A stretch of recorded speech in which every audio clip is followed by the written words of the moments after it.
안녕하세요. 처음 인사드립니다. 저는 지지자산운용에서 경매자문을 하고 있는 정대현 팀장입니다. 앞으로 물건 소개, 권리분석 사례 등의 주제로 인사드릴 예정입니다. 오늘은 첫 번째 시간으로 10월 28일 진행 예정인 부천시 오정동 근린시설 경매에 대해 말씀드리겠습니다. 경매 사건 번호는 부천 7개 2021 타경 30073 1번 물건입니다.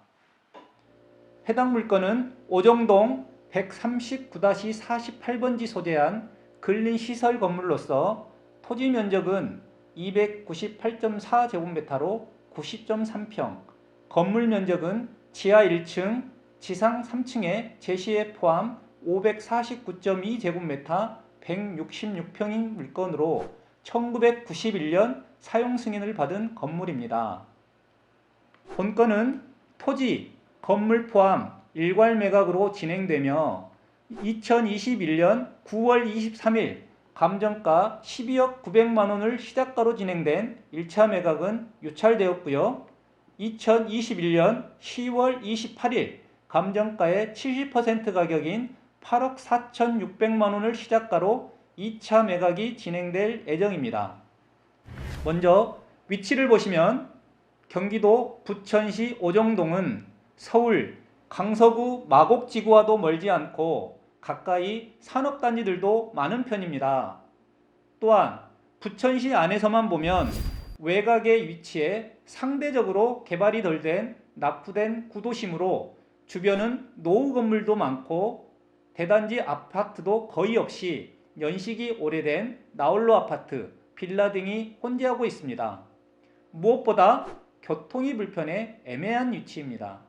하지만 여러가지 호재를 바탕으로 향후 이쪽 일대가 아주 많은 발전을 하게 될 것으로 기대를 모으고 있는데요.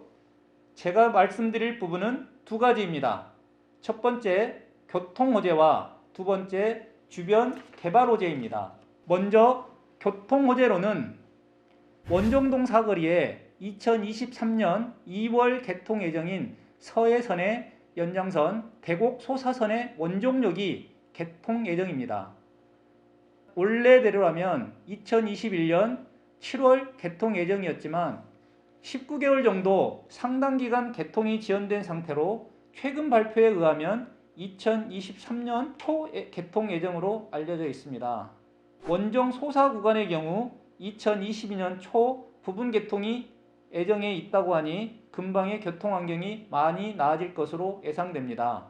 아래쪽 방면으로는 부천 종합운동장을 이용해 7호선과 연계해 서울 강남 방면 접근이 용이해질 것으로 생각되고요. 위쪽 방면으로는 김포공항역과 연계해 5호선, 9호선 등을 이용하여 서울 쪽으로 진입이 훨씬 수월해질 것으로 기대됩니다.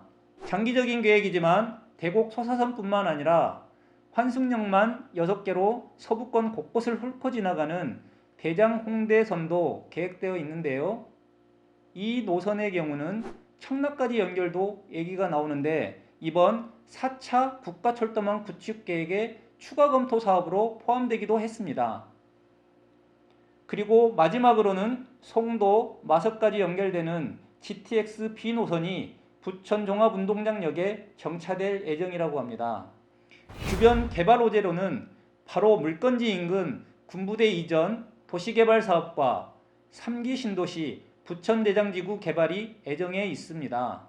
물건지 인근으로 2026년까지 4,000가구 공공주택, 공원, 학교 등 기반시설이 들어설 것으로 예상되고 있는데요. 이런 여러가지 복합적인 이유로 지금 당장의 물건 가치보다는 향후 개발과 맞물려 차근차근 주변 여건은 개선될 것으로 전망되며 그만큼 경매 물건의 가치와 활용도도 높아질 것으로 기대됩니다. 다시 경매 물건으로 돌아와서 해당 물건의 용도지역은 2종 일반 주거지역입니다. 감정가는 2021년 1월 25일 기준으로 토지감정가 평당 1,160만원 정도 반영되어 10억 4,700만원으로 평가 반영되었고 건물은 평당 95만원 정도로 반영되어 일부 제시어 면적까지 포함하여 1억 6천여만 원 평가 반영되었습니다.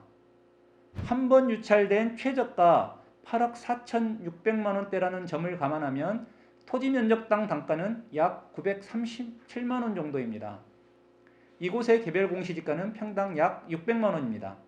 건축물 현황을 보시면 1991년 지어진 건물로 상태는 좋지 않은 편입니다. 지하 1층, 지상 3층으로 거의 근린생활시설 용도로 이용 중입니다.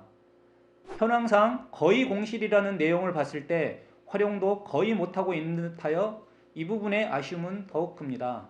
지적 궤양도를 보시면 본 토지는 남측, 서측 약 6m 도로를 접하고 있는 사거리 코너 입지입니다. 그만큼 활용 가치는 더 있을 것으로 판단되고요. 권리 분석을 살펴보면 일단 임차인이 없습니다. 명도 과정에서 소유자 한 명만 접촉하면 된다는 점은 장점으로 볼 수 있습니다.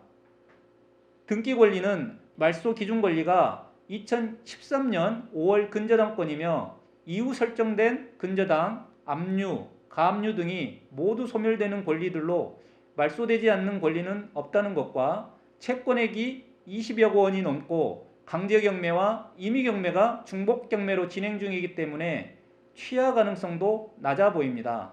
매각물건 명세서상에도 특별한 내용이 없으며 권리상 문제는 없는 물건입니다.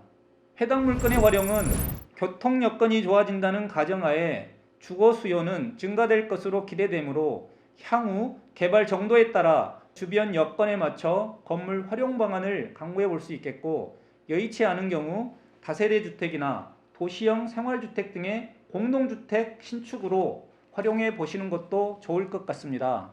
공동주택 신축을 예상하고 수지 분석을 간략히 해보면 해당 물건은 주거지역 구분 단계로 보면 2종 일반 주거지역으로 부천시의 경우 기준이 건폐율 60%, 용적률 230% 정도입니다. 해당 지역 경우는 일조권 사산 제한 등을 적용받기 때문에 용적률 230%를 채우는 것은 어려울 것으로 판단되고요.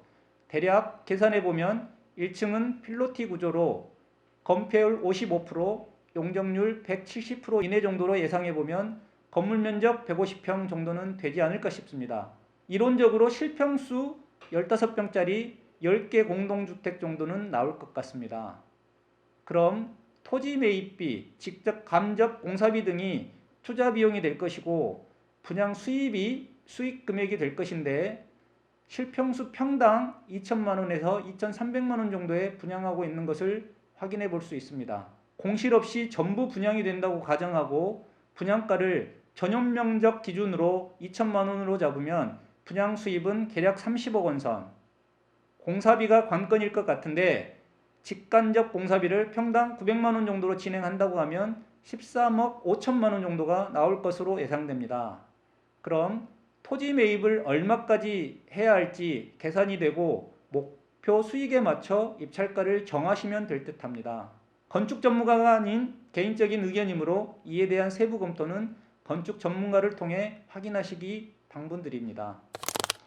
마지막으로 정리해보면 본건은 교통 호재와 주변 개발 호재가 많습니다. 당장의 임대 수익 목적보다는 토지 가치를 보고 접근하신다면 향후 물건의 가치와 활용도는 많이 높아질 것으로 예상됩니다. 오늘의 영상은 여기까지입니다. 시청해주신 여러분 감사합니다.